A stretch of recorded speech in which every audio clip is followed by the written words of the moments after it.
लहसुन की एक कली लें और उसमें एक लोहे की कील सावधानी से गाड़ दें। यह छोटा सा उपाय करने से आपके जीवन से शत्रु और विरोधी शक्तियां दूर होने लगेंगी। जिन लोगों को ऐसा लगता है कि कोई उन्हें नुकसान पहुंचाना चाहता है, व्यापार में बाधा डाल रहा है या घर में नकारात्मकता फैला रहा है, उनके लिए यह उपाय बेहद प्रभावी सिद्ध हो सकता है। लोहे की कील विशेष रूप से अगर वह जंग लगी हो तो उसकी ऊर्जा और भी प्रबल मानी जाती है। यदि जंग लगी कील उपलब्ध न हो तो साधारण कील से भी यह प्रयोग किया जा सकता है। लोहे की चीजों में एक विशेष आकर्षण और प्रभाव शक्ति होती है, और जब इसे लहसुन जैसी तामसिक वस्तु के साथ प्रयोग में लाया जाता है तो यह नकारात्मक ऊर्जा को काटने में सहायक बनता है। यह उपाय न सिर्फ आपके शत्रुओं को शांत करता है, बल्कि उनके द्वारा किए गए किसी भी नकारात्मक प्रभाव को भी निष्क्रिय कर देता है। तो इसलिए दोस्तों, कंफ्यूज मत हो, ये दोनों होते हैं और दोनों का अलग अलग पौधे होते हैं। जैसे कि इस वीडियो में आप देख रहे,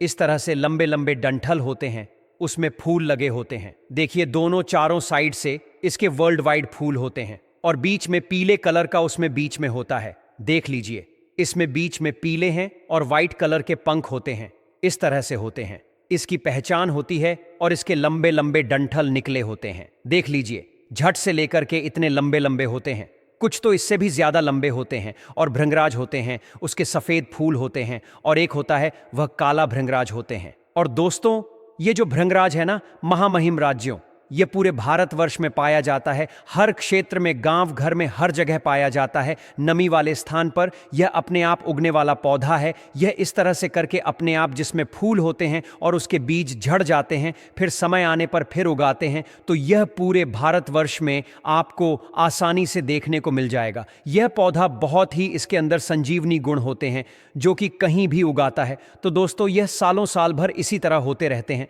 देख लीजिए, यह अगल बगल के पत्थर है, लेकिन बीच में जो गैप होता है ना, उस गैप में यह निकला हुआ है और कितना भी कर करके फेंक देते हैं, फिर अपने आप उगाता है।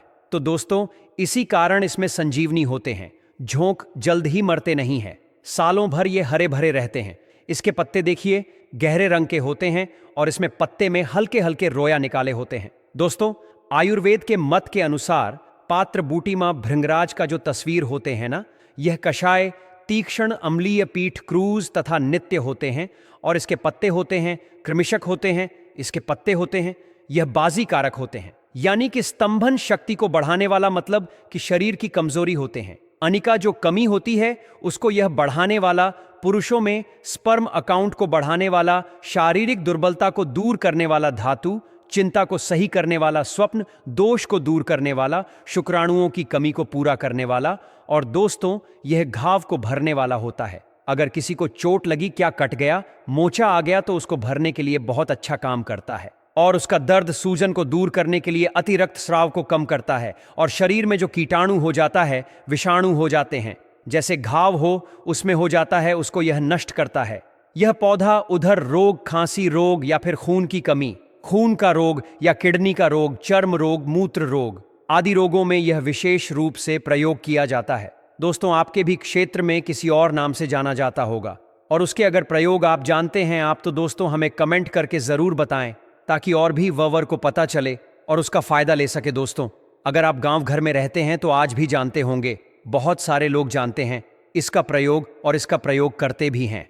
आज भी लोग कर रहे हैं इसका प्रयोग। कई लोग ऐसे होते हैं जैसे खेत में काम कर रहे हैं, कट गया, या गांव में रहते हैं, कोई धारदार हथियार से कट गया है, तो इसी के पत्ते का रस निकाल करके उसमें लगा देते हैं। दोस्तों, उसे क्या होता है, इन्फेक्शन नहीं होने देता है, पकने नहीं देता है, और इसको घाव को, जैसे खून बह रहा है तो उसको भी रोकता है और घाव को जल्दी भर देता है, दर्द को भी जल्द ही निजात मिलता है।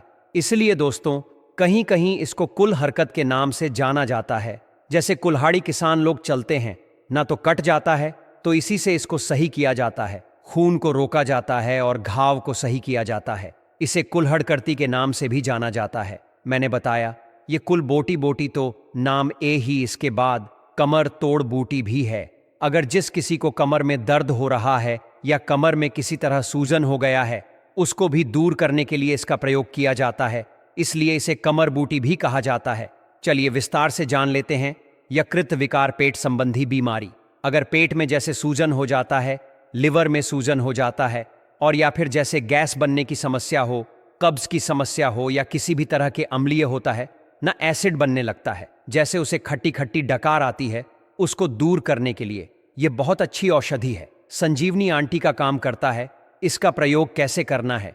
इसका क्वाथ बना करके भी सेवन कर सकते हैं या फिर इसका काढ़ा बना करके भी प्रयोग कर सकते हैं। इसके पूरे झट के साथ उखाड़ लाई है और उसको अच्छे से धुल करके छोटे छोटे टुकड़े करके और को पानी में उबाल। दोस्तों, जब 1/4 पानी बजाए सब पानी का सेवन करें। दोस्तों, इस तरह अगर करते हैं, आपके पेट संबंधी कोई भी समस्या हो इसे खत्म कर देता है। दोस्तों, पेट के लिए यह कृत के लिए बहुत ही रूप में प्रयोग करते हैं। दोस्तों, ये अगर ज्यादा प्रॉब्लम है तो दिन में 3 बार इसका प्रयोग करें और नहीं तो 2 बार प्रयोग करें। और इसका जो कारण है ना, ठंडा करके ही पिए तो ज्यादा फायदा होगा। दोस्तों, यह बवासीर के लिए भी अच्छा है, चाहे खूनी हो या बांधी, दोनों के लिए बहुत अच्छा है। आप क्या करें, इसके पत्ते का रस निकाल करके सेवन करें। अगर आप इसका सेवन पत्ते का सेवन करते हैं और साथ साथ पत्ते का रस मस्से पर लगाएं, जो बवासीर का जो मस्सा होता है ना, उसे लगाएं। इस तरह से अगर लगते हैं तो मस्से को भी सुखा करके निकाल देता है और अंदर से भी मत्स्य से अंदर हो है तो उसको भी ऐसा सही करता है। तो बवासी के लिए बहुत अच्छा है, चाहे खूनी और बात दोनों के लिए अच्छा काम करता है। दोस्तों, घाव के लिए बहुत अच्छा होता है, चाहे कितने ना पुराने सड़े गले किसी भी तरह के घाव हो, हड्डी तक पहुंच गया हो, तो घाव को सही करने के लिए इसका बहुत अच्छा प्रयोग है। इसका क्या करें, इसकी पत्ती का पेस्ट बनाएं, उसमें हल्दी और थोड़ा सा शहद डाल के आप उसमें लेप लगाएं।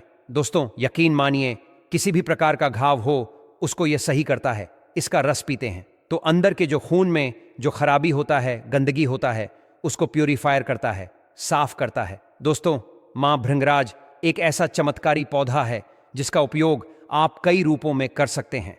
इसे आप रस के रूप में भी इस्तेमाल कर सकते हैं और इसका पेस्ट बनाकर घावों पर लगाकर भी फायदा पा सकते हैं। यह न केवल बाहरी घावों पर बेहतरीन तरीके से काम करता है, बल्कि इसका तेल भी तैयार किया जाता है, जो कई शारीरिक समस्याओं के लिए बहुत उपयोगी है, जैसे त्वचा रोग, जोड़ों का दर्द, गठिया की समस्या और खासकर बालों के लिए तो यह किसी वरदान से कम नहीं माना गया है। जैसे बालों की देखभाल में भृंगराज का नाम आपने सुना होगा, ठीक वैसे ही मां भृंगराज भी उतनी ही असरदार मानी जाती है।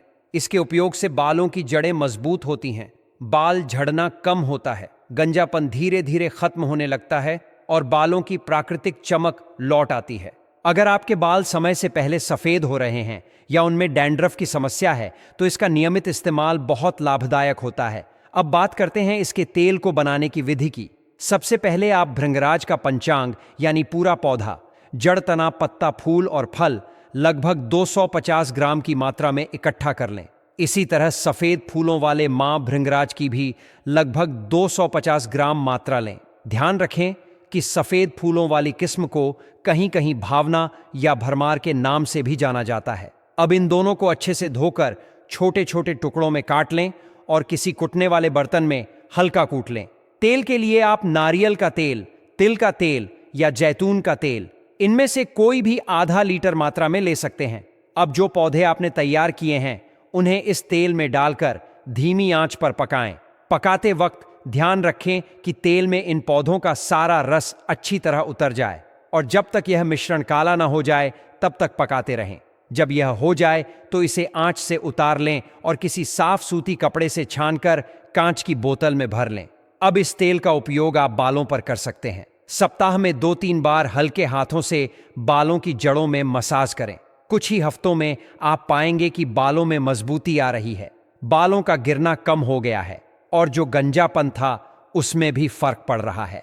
यह तेल सिर्फ बालों तक ही सीमित नहीं है, इसका उपयोग गठिया, घुटनों के दर्द, कमर या गर्दन के दर्द जैसी समस्याओं में भी किया जाता है। यदि आपको जोड़ों का दर्द बहुत समय से सता रहा है तो मां भृंगराज का एक और उपयोगी नुस्खा है।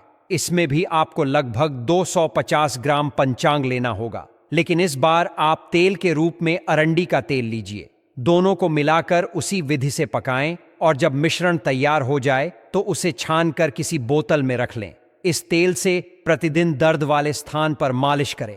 कुछ ही दिनों में आप पाएंगे कि दर्द में काफी राहत मिल रही है। सिर्फ दर्द या बाल ही नहीं, मां भृंगराज का काढ़ा बनाकर पीने से भी शरीर को कई फायदे होते हैं। अगर आप सर्दी, जुकाम, खांसी या मौसमी संक्रमण से परेशान रहते हैं तो इसका काढ़ा बहुत मदद करता है। यह शरीर की प्रतिरोधक क्षमता को बढ़ाता है और छोटे मोटे रोगों से लड़ने की ताकत देता है। इसके नियमित सेवन से शरीर मजबूत होता है। अब अगर इसकी पहचान की बात करें तो यह पौधा आमतौर पर नमी वाली जगहों पर खुद ब खुद उग जाता है। इसकी खास बात यह है कि यह पत्थरों के बीच, खेतों की मेड़ पर या किसी दीवार के पास भी उग सकता है। इसके फूल सफेद होते हैं और बीच में पीले रंग का केंद्र होता है। इसकी लंबी डंठलें होती हैं और पत्तियां गहरे हरे रंग की होती हैं, जिन पर हल्के रोएं भी होते हैं। भृंगराज की दो किस्में होती हैं, एक सफेद फूल वाली और दूसरी काले फूल वाली। दोनों के ही औषधीय गुण अत्यंत प्रभावशाली होते हैं। यह पौधा संजीवनी बूटी की तरह माना जाता है, क्योंकि इसे कितनी भी बार उखाड़ दो यह फिर से उगाता है। यही वजह है कि इसे कुल्हड़ करती या कमर तोड़ बूटी जैसे नामों से भी जाना जाता है। किसान जब खेत में काम करते हुए किसी धारदार औजार से कट जाते हैं तो इसका रस निकालकर घाव पर लगाते हैं, जिससे न केवल खून रुकता है बल्कि इन्फेक्शन से भी बचाव होता है। आयुर्वेद में भी मां भृंगराज को बहुत महत्व दिया गया है। इसके पत्ते कषाय तीखे और अम्लीय स्वाद के होते हैं। यह शरीर की दुर्बलता को दूर करने, पुरुषों में शुक्राणुओं की कमी को दूर करने, स्वप्न दोष और धातु रोगों में लाभदायक मानी जाती है। यह एक प्रकार से शरीर की ऊर्जा को पुनः जागृत करने वाली औषधि है। यह पौधा खून की कमी, किडनी के रोग, त्वचा की बीमारियां, मूत्र संबंधी समस्याओं और यहां तक कि यौन दुर्बलता तक में लाभकारी सिद्ध हुआ है। जो लोग गांव में रहते हैं या खेतों में काम करते हैं वे आज भी इस पौधे को पहचानते हैं और इसका प्रयोग करते हैं। तो दोस्तों, अगर आपके आसपास यह पौधा है तो उसका उपयोग करना शुरू कीजिए। यह न केवल आपको शारीरिक रूप से मजबूत बनाएगा बल्कि प्राकृतिक रूप से आपके सौंदर्य को भी निखारेगा। यदि आप भी इसे किसी खास नाम से जानते हैं या इसका कोई खास उपयोग करते हैं तो ज़रूर साझा करें ताकि और लोग भी इसका लाभ उठा सकें। तो दोस्तों, मिलते हैं नेक्स्ट वीडियो में। आप सभी का दिल से धन्यवाद।